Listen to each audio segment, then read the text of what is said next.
जय भगवान श्री कृष्ण जी।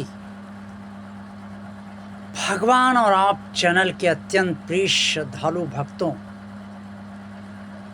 आपके भगवान ने आपको इस संसार में भेजा है और अच्छी तरह से रहने के लिए भेजा है। इसलिए आपको इस संसार में प्रसन्नता के साथ रहना चाहिए और अच्छी तरह से रहने का निरंतर प्रयास करना चाहिए। हमेशा ये प्रयास करना चाहिए कि आप सुखी रहें और आपका परिवार सुखी रहे, आप खुश रहें, आपका परिवार खुश रहे और आपके अन्य मित्रगण भी और रिश्तेदार भी प्रसन्न रहें। आपकी सोच अच्छी हो, आपके विचार अच्छे हों, आपके कर्म अच्छे हों। खुशी से जीने के लिए धन और भौतिक संपदा की बहुत आवश्यकता होती है।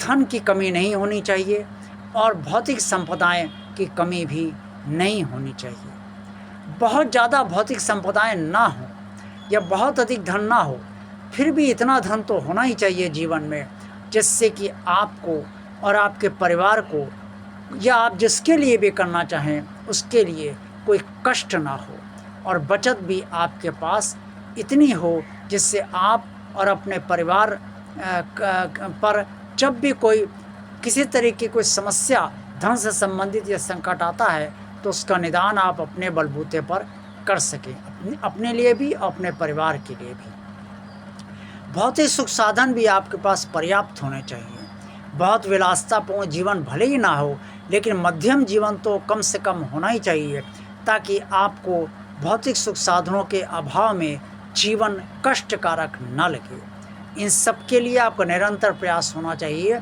कि आप धन निरंतर कमाते रहें और धन की बढ़ोतरी करने के लिए बचत भी करते रहें और धन ज़्यादा से ज़्यादा कमाने का प्रयास करें। लेकिन नैतिक तरीके से, अनैतिक तरीके से धन कमाएंगे तो उसके दुष्परिणाम आपको भविष्य में कभी ना कभी आपको, आपके परिवार को अवश्य भोगने पड़ेंगे, क्योंकि ईश्वर का विधान सभी के लिए एक समान है। और अब रही बात प्रसन्नता की और खुशी की, तो सम्मान और भावनात्मक संतुष्टि भी बहुत आवश्यक है इस संसार में जीने के लिए। अगर हम किसी को सम्मान देंगे तो बदले में ज़्यादातर हमें सम्मान ही मिलेगा। कुछ ही एक लोग ऐसे होंगे जो आपको सम्मान के बदले असम्मान देते हैं, वो दुष्ट प्रवृत्ति के होते हैं, उनकी बात छोड़ दीजिए और उनसे कोई अपेक्षा भी सम्मान की ना कीजिए। लेकिन जब भी आप किसी को सम्मान देते रहेंगे या जीवन भर देंगे तो वो भी आपको सम्मान देता रहेगा। भावनात्मक संतुष्ट के लिए अति आवश्यक है कि आप संतुष्ट होना भी सीखें। हर समय असंतुष्टता भी उतनी ही खतरनाक है जितनी हर समय संतुष्टता रखना। हर समय संतुष्टता रखने से जीवन में विकास के रास्ते बंद हो जाते हैं और जीवन आगे नहीं बढ़ पाता है और आप अपना और अपने परिवार का विकास उस तरीके से नहीं कर पाते हैं जिस तरीके से वास्तव में आपको करना चाहिए।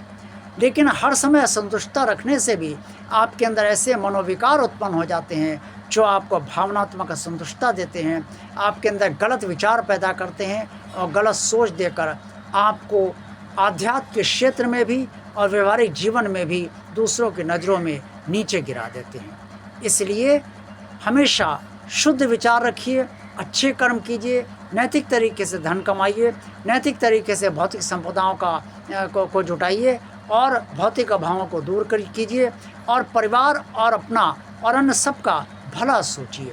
अच्छे विचार रखिए, भगवान से जुड़े रहिए, भगवान की पूजा पाठ करते रहिए और भगवान को गहराई से याद करते रहिए। सदा ध्यान रखिए आप जो भी कर रहे हैं उस पर भगवान की आपकी कड़ी नज़र है। आप जो भी कर्म करेंगे उसका फल आपको भगवान अवश्य देगा। भक्ति अलग है लेकिन कर्म फल अलग है। ये सब बातें आप अवश्य ध्यान रखिए और संसार में अच्छी तरीके से रहिए। भगवान ने आपको जीवन इसीलिए दिया है कि आप इस संसार में ठीक तरीके से रह सकें ताकि आपका भी कल्याण हो, आपके परिवार का भी कल्याण हो और अन्य सबका कल्याण हो। जय भगवान श्री कृष्ण जी।